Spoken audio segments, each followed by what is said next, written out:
meus amados irmãos da PIB Nova Vida, tudo bem com vocês? Hoje, dia 25, estamos aí começando a primeira carta aos Coríntios, do capítulo 1 ao capítulo 4.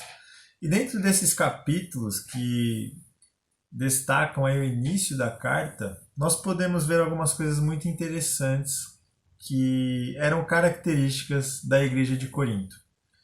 No capítulo 1, verso 2, diz assim: A igreja de Deus que está em Corinto, aos santificados em Cristo Jesus, chamados santos, com todos os que em todo lugar invocam o nome do Senhor Jesus Cristo, Senhor deles e nosso. No verso 7 diz o seguinte: De maneira que nenhum dom vos falta, esperando a manifestação de nosso Senhor Jesus Cristo, o qual vos confirmará também até o fim, para seres irrepreensíveis no dia de nosso Senhor Jesus Cristo. Então era uma igreja que tinha a prática de dons espirituais abundantes.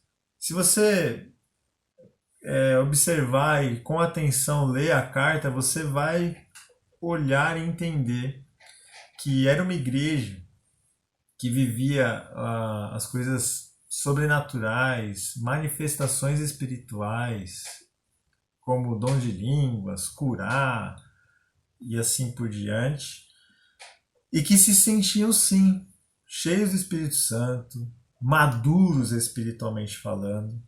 E nós vemos que nesse início da carta já demonstra que não, que essas obras manifestas de forma externa na verdade não corresponde a algo real interno. Olha só o que estava acontecendo nessa igreja. No verso 12 do capítulo 1 diz assim: Quero dizer com isso que cada um de vós diz: Eu sou de Paulo, eu de Apolo, e eu de Cefas, e eu de Cristo. Verso 13: Está Cristo dividido? Foi Paulo crucificado por vós? Ou fostes vós batizados em nome de Paulo? Então você vê que já havia uma grande divisão ali. No verso 20, nós vemos outra característica dessa igreja, que é a seguinte. Olha só: Onde está o sábio? Onde está o escriba? Onde está o inquiridor deste século? Porventura não tornou Deus a louca sabedoria deste mundo? 21. Visto como, na sabedoria de Deus, o mundo não conheceu a Deus pela sua sabedoria, aprove a Deus salvar os crentes pela loucura da pregação.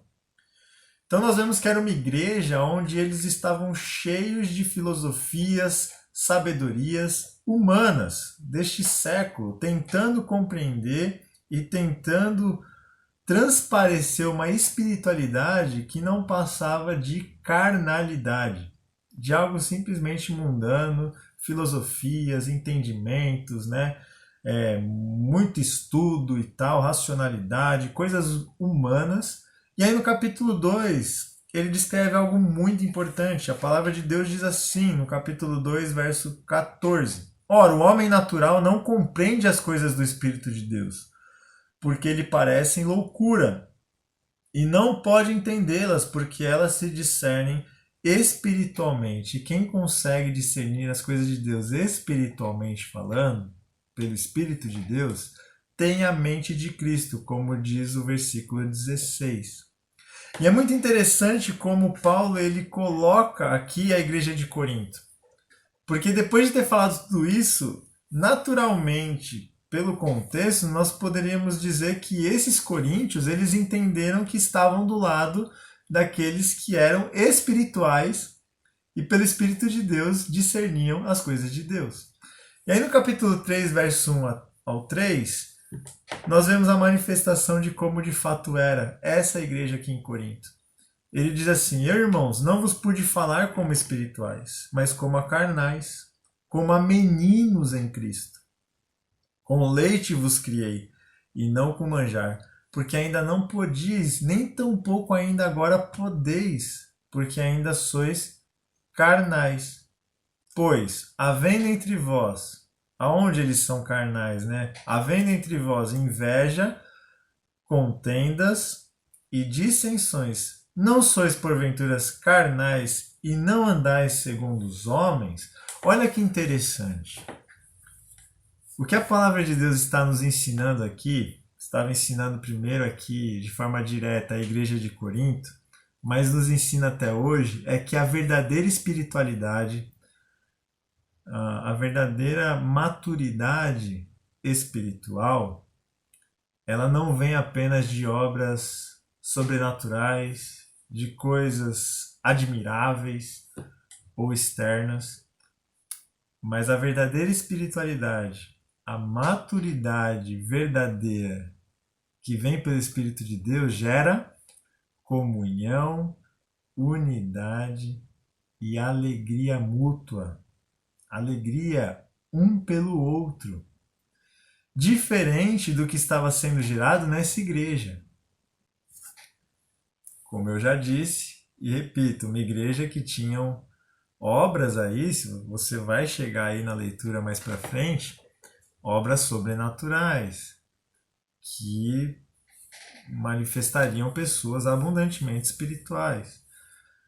E esses que estavam aqui foram tidos como carnais. Por quê? Porque eles viviam com inveja um dos outros, eles viviam de forma totalmente não saudável, né? Brigando o tempo todo e causando divisões entre eles como igreja de Jesus.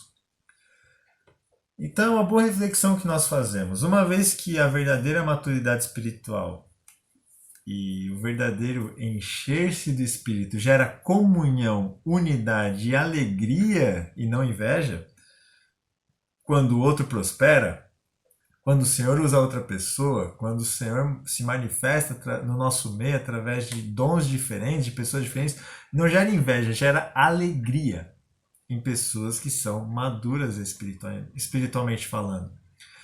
Então o que eu quero trazer para nós não é que você fique aí pensando em pessoas e julgando pessoas. Eu quero que você faça uma autoanálise, assim como eu também.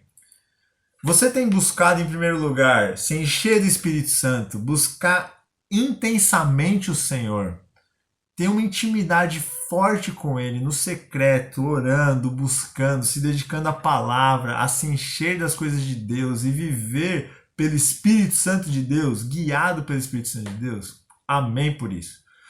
Mas isso deve gerar o quê? Para nós entendermos se essa prática tem sido carnal, porque ainda sendo muito bom, de forma assim, visivelmente, né, sendo bom, pode ser algo carnal na intenção e na motivação. E como nós vamos saber disso? Se na prática gerar inveja, contendas e divisão. Se você é cheio do Espírito Santo de Deus, se você entende que tem buscado o Senhor, se você se entende maduro na fé, então, com certeza, você está vivendo em comunhão, em unidade com seus irmãos em Cristo e se alegrando quando eles abundantemente vivem a sua fé. Agora, se essa espiritualidade não passa de carnalidade, você tem muito entre os irmãos em Cristo, inveja, contenda e divisão. Isso é carnalidade, isso é imaturidade, isso é andar como meninos em Cristo, como diz o texto.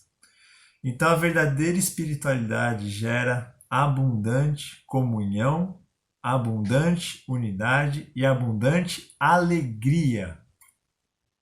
Quando o outro prospera, quando o outro frutifica, quando o outro dá bons frutos. Então, meus irmãos, fica aqui a nossa reflexão, fica aqui o que é de fato maturidade espiritual. E não essas coisas que são apenas admiráveis, sobrenaturais, intensas, mas que não geram nada a não ser inveja, contendas e divisão. Que Deus abençoe sua vida, que o Espírito Santo de Deus te dê sabedoria para pensar sobre isso e abençoe muito o seu dia.